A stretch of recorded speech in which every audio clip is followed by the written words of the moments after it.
इसमें कोई संदेह नहीं है, नितांत सत्य है कि यह वेद ज्ञान परमपिता परमात्मा परमेश्वर की वाणी है।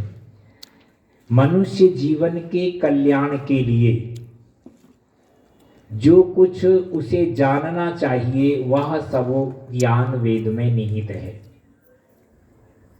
वेद को विषय वस्तु की दृष्टि से 4 भागों में बांटा गया। मूलतः वेद एक है। एक है का अर्थ ज्ञान राशि की दृष्टि में एक है। मनुष्य को क्या क्या अपने जीवन में जानना चाहिए यह सारा ऋग्वेद के अंदर है। मनुष्य को क्या करना चाहिए यह सारा यजुर्वेद के अंदर है। मनुष्य को भक्ति उपासना कैसे करनी चाहिए यह सामवेद के अंदर है। और सृष्टि विज्ञान परमपिता परमात्मा का यह ज्ञान, औषधियों का ज्ञान मेरे जीवन में कितना किस प्रकार से लाभदायक है यह सारा ज्ञान अथर्ववेद के अंदर है। इस विषय वस्तु की दृष्टि से वेद को 4 भागों में बांटा। मूलतः ज्ञान की राशि की दृष्टि में अपने आप में वेद एक है। हमें जानना क्या है, करना क्या है, भक्ति उपासना कैसे करें, किसकी करें, और ये सारा का सारा संसार मेरे लिए बना है, मैं इसका उपयोग किस तरह से करूं। व्यक्ति जीवन में सुख चाहता है और सुख की चाहना में ये जितने कार्य मैं और आप कर रहे हैं वो सारे करता है। सुख की चाहना का मूल सिद्धांत वेद और दर्शन के अंदर है। संसार के पदार्थों के गुण धर्म को जान लो, अपनी प्रकृति के गुण धर्मों को जान लो, दोनों के गुण धर्म को मिलाकर के प्रयोग कर लो, दुख नहीं होगा। विपरीत स्थिति में जब हम गुण धर्मों का प्रयोग करते हैं तब दुख होता है। माना कि मेरी प्रकृति पित्त प्रधान है और मैं वात प्रधान पदार्थों का प्रयोग करता हूं तो निश्चित रूप से रोग होगा ही। बस गुण धर्मों को जानने का, उनकी प्रकृति को मिला करके प्रयोग करने का विज्ञान अथर्ववेद के अंदर है। अभी हम ऋग्वेद का पाठ कर रहे हैं, तो ऋग्वेद में क्या क्या जानना चाहिए वह सब कुछ है। इस समय पर 4थे मंडल के 6ठे सूक्त से पाठ प्रारंभ करेंगे। आप मेरे साथ मिलकर के एक वाक्य दोहराएंगे। जिस वाक्य को पूर्व ऋषियों ने संस्कृत में लिखा उसी वाक्य को महर्षि दयानंद सरस्वती ने हिंदी में लिखा। जो हिंदी वाला वाक्य है वह आप मेरे साथ दोहरा रहे हैं। बोलिए, वेद सब सत्य विद्याओं का पुस्तक है वेद का पढ़ना पढ़ाना और सुनना सुनाना सब आर्यों का सब मानवों का परम धर्म है। ओम विश्वाय देव सवित दुरितानि पराशरा स्वाहा। ओम ऊर्ध्व शृणो अध्वरस्य होतरग्ने तिष्ठ देवताताय जीयान् त्वमि विश्वमभ्यसि मन्म प्रवेदश्चित्तिरसि मनीषां स्वाहा। ओम अमूरो होतार्य चारि विक्रन्नग्निमन्द्रो विदतेषु प्रजेदाः ऊर्ध्वं भानुं सविते त्वं नेति वगोवन्तु तयादुपद्यां स्वाहा। ओम यदा सुजर्णिः रातिनिकृता चित्तादक्षिणे देवदन्ति मुराणः उदुस्वर्णर्वजाहन् नाकरः पशुमानक्तिसुदितः सुमेकाः स्वाहा। ओम स्तीर्णे वर्षि समिधाने अग्ना ऊर्ध्व अध्वर्युजुषाणुस्तात् पर्यग्नि पशुपान होता त्रिविष्टेदि प्रतिभा पुराणः स्वाहा। ओम परित्मनामि तद्रुडेति होताग्निर्मन्द्रो मधुवचारिता वा द्रवन्त्यस्य वाजिनो न शोकाभयन्ते विश्वाभुवनानि यदभ्रा स्वाहा। ओम भद्रादिग्नि स्वनीतं सत्यं घोरस्य ततो विष्णुस्य दारुः नयत्यशेषस्तमता वरन्तनभस्मस्पन्नीः रेव आधुः स्वाहा। ओम नयस्य सातु जनितोरवारि न मातारा पित्रानुच्चिदिष्टौ अधा मित्रो न सुदिता पावको अग्निर्दिदाय मानसेषु विक्षु स्वाहा। वीर्यं पंचजीजनं संवसानां स्वसारो अग्निमानुषेषु ऋक्षो उषरोधमतरुणदन्तं शुक्रं स्वासं परशुं नहि तिग्मां ओम तवत्यग्निहरितो घृतस्नाहरोहिताधरिज्वञ्चः स्वञ्चः अरुष्यासं वृषणः कृतिं मुष्काहम् आदेवतं मह्वहं तं दस्माः स्वाहा ओम यत्यते सहमानायास्त्वेषासो अग्ने अर्चयन् चरन्ति चेनासो न दुवसनासो अर्थं तु विष्णासो मारुतं न ओम अकारि ब्रह्म समिधान तुभ्यं संसत्युक्तं यजिते व्यूधाः होतारमग्ने मनसो न चेदुर्नमस्यन्त उषिरा संसमायो ओम मयवयः प्रथमोद्धारी धात्रविरहोर यजिष्ठं मध्वरेष्यड्यः यमप्नवानहं मृगवो विरोचरचो वनेह यत्रं बिभ्रं विषे विषे स्वाहा मनु प्रमति माजगन् मोरुषो संसो जरिते विवस्तुरस्याः ओम वेरणवेरन्द्रहत्वायुभिष्ट्वा मद्वद्भिरमद्वन्वि विश्वाजौ द्यावो न तुम निरवदन्तोर्यक्षपं मदेव शरदश्च पुरवीः स्वाहा ओम एवेरिन्द्राय विश्वाय विष्णे ब्रह्मा कर्म भृगो नरथं नो चिद्यः सख्या वियोषत्सन्नः स्वाहा ओम नो शुष्ट इंद्र नो गृणान इषं जरिते नद्यो न पीपेः अकारिते हरिवो ब्रह्मणव्यं धियात्यामरत्या सदा ओम तम महाइन्द्रगभ्यं महाखनोक्षत्रं महनं मन्यतद्यौ त्वं वृत्रं शपदा जग्मन्वान् सृजन् ऋद्युत्रहिण जग्रसानां स्वाहा ओम तवत्विशो जनिमग्रे दद्यौ रेजद्भोमेरयगास्वस्यमन्योः आदद्दन्वानि सरयन्तापः स्वाहा वेतुर्वरेण्यं भर्गो जीवस्य धीमहि धियो यो न प्रचोदयात् स्वाहा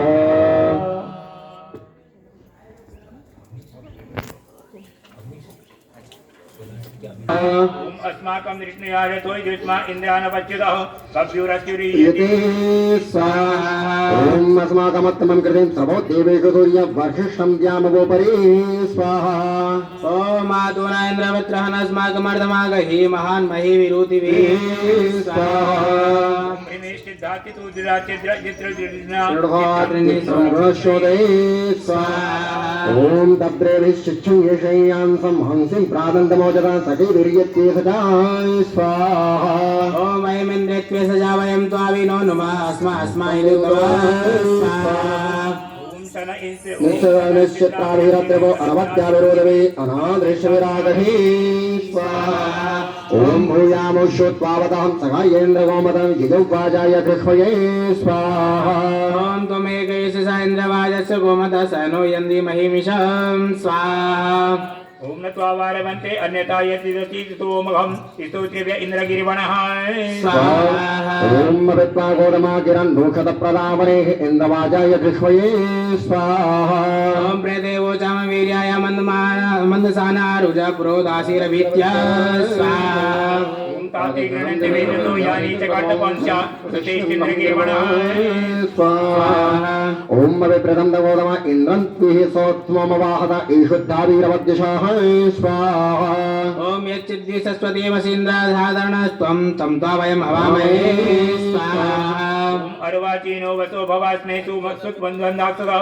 सोमनानन्दं सोमपाय स्वाहा ओम अस्माकं त्वामतीनामस्तोम इन्द्रं यच्छतुम् अर्वागं वरदयाहवे स्वाहा ओम पुरोडासं च नो घशो जोषयासे गिरिश्च न वधुर्युरिव योषणा स्वाहा सहस्रं व्यतीनां युक्तानाम् इन्द्रमीमहि शतं सोमस्य कार्याः स्वाहा ओम सहस्रदादेशदा वयं गवामं ज्ञापयामसि अस्मत्रं राधेतु ते स्वाहा पितुर्वरेण्यं भर्गो देवस्य धीमहि धियो यो न प्रचोदयात् स्वाहा हाँ जी, एक बार बदल लेते हैं। गुलाब सिंह जी का जन्मदिन है। जब हम जयपुर में पारायण यज्ञ कर रहे थे, उस दिन भी हमने आपका जन्मदिन मनाया था और ये एक बार फिर हमें सौभाग्य मिला है कि हम आपका जन्मदिन मना रहे हैं। तो आपको आपके जन्मदिन की बहुत बहुत बधाई।